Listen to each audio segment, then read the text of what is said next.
And nobody's telling you where the nukes are. It's the middle of the night in the Persian Gulf. Ballistic missiles are in the air. Iran's Revolutionary Guard has just launched a wave of drones and rockets.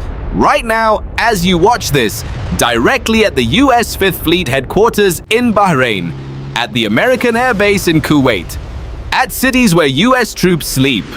And here's the thing that should stop you cold. 11 days ago, Donald Trump and the president of Iran shook hands on a deal. They called it historic. They called it a breakthrough. They said the war was over. 11 days. That's how long it took for the whole thing to fall apart. But while the world watches the missiles and counts the explosions, nobody is asking the question that actually matters. Where is the uranium?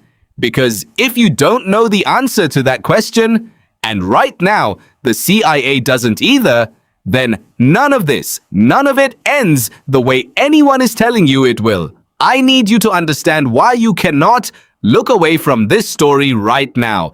Not tomorrow, not when the cable news cycle moves on to the next thing. Right now, because what is happening in the Persian Gulf today is not just another Middle East flare-up. This is a chain reaction, and the first domino has already fallen. By the time this video ends, you are going to know 3 things that are not appearing on your news ticker. Number 1. The central claim of this entire war, that the United States destroyed Iran's nuclear program, may be a lie. A classified intelligence report contradicts everything Trump told the American and British public. And the IAEA, the world's nuclear watchdog, has publicly admitted it has no idea where Iran's enriched uranium is right now.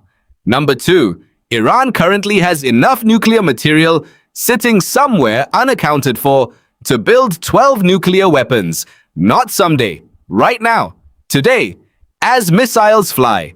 Number 3. This ceasefire collapse isn't just a Middle East crisis, it is triggering a global nuclear proliferation cascade, and the countries watching most closely are not Iran's enemies, they're American allies, South Korea, Poland, Turkey, countries that are now asking a very dangerous question. If Iran got bombed because it didn't have a nuclear weapon yet, should we get one? The mainstream narrative is, Iran is the bad actor, the US is enforcing the deal, this will stabilize. I'm going to show you why every part of that is wrong.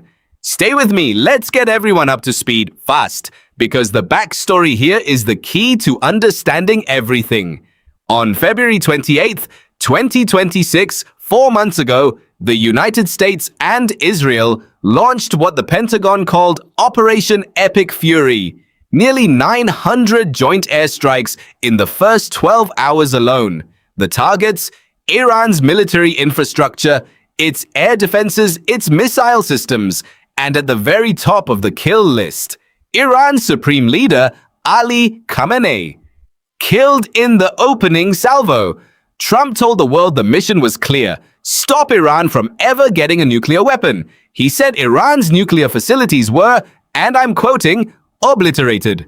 Iran's response was immediate and enormous. Hundreds of missiles and thousands of drones fired across the entire Middle East. US bases hit. Gulf state cities hit. British military bases hit. The Strait of Hormuz, the narrow waterway through which 20% of the world's oil flows every single day, effectively closed. Ships trapped. Sailors stranded. Oil prices spiking.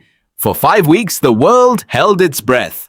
Then in April, Pakistan brokered a ceasefire. Fragile, contested.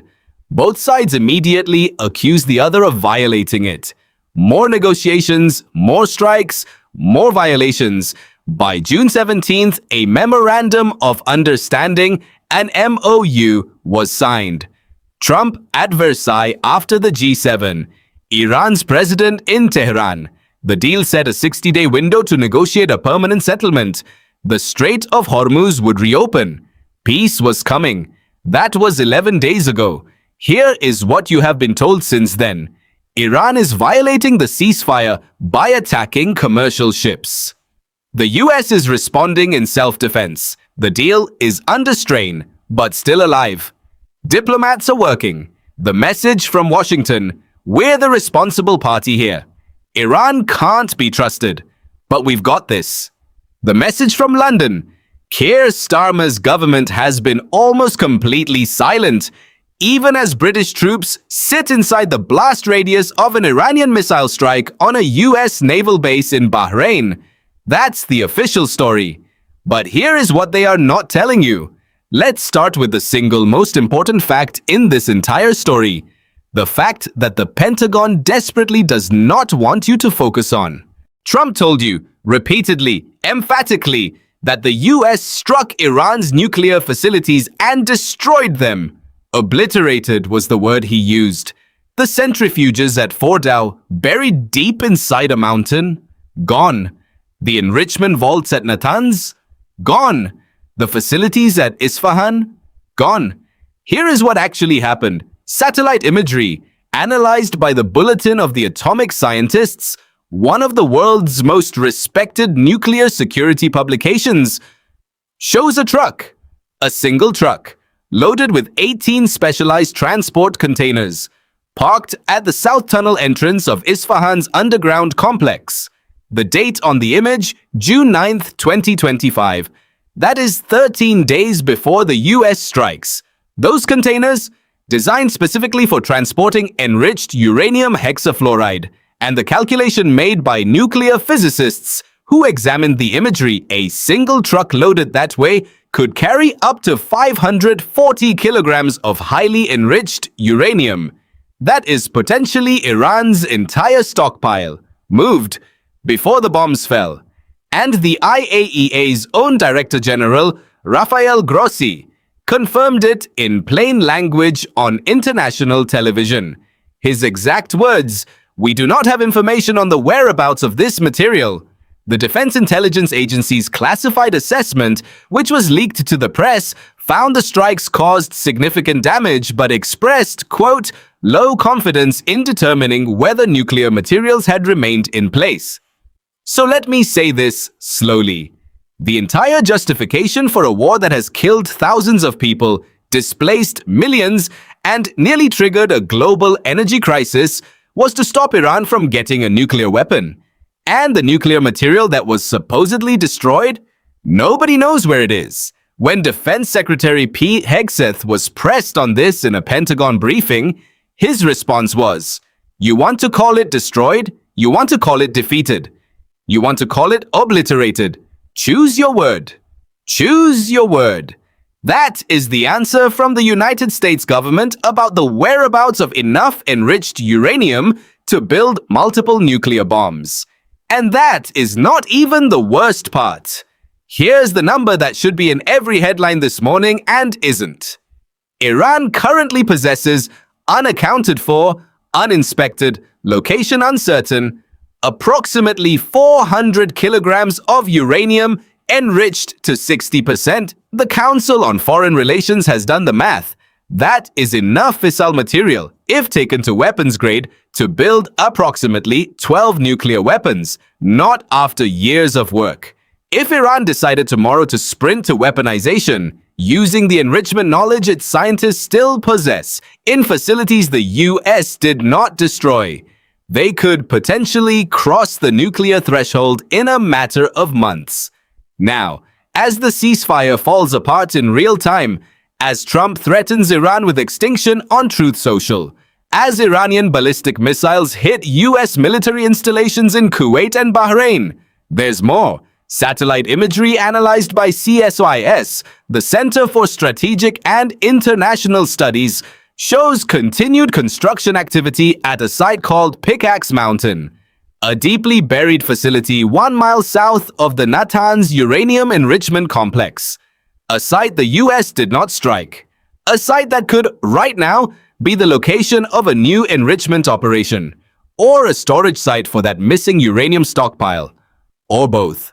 Iran's deputy foreign minister put it with chilling clarity when asked whether Iran would scale back its nuclear ambitions, quote, "No one can tell us what we should and should not do." And a senior Iranian regime advisor told The Telegraph, "Even assuming the complete destruction of the sites, the game is not over, because enriched materials, indigenous knowledge, and political will remain intact." Indigenous knowledge, political will, intact. Those are not the words of a country that lost. And that is not even the worst part. Here's the part of the story that is almost completely absent from British media today. 300 British military personnel were stationed inside the US naval base in Bahrain when Iran's missiles hit it at the start of this war. 200 meters from the impact zone.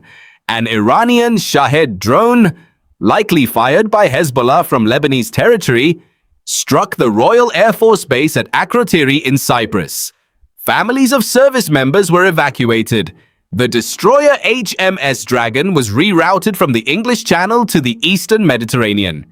The UK has been actively shooting down Iranian drones and missiles over Qatar, Iraq, and Jordan. And yet Keir Starmer's government has maintained a posture so carefully calibrated as to be almost dishonest. At first, no British involvement. Then, quietly, in a late-night recorded statement, Starmer authorized US use of British bases for specific, limited defensive strikes on Iranian missiles, but not for strikes on political or economic targets inside Iran.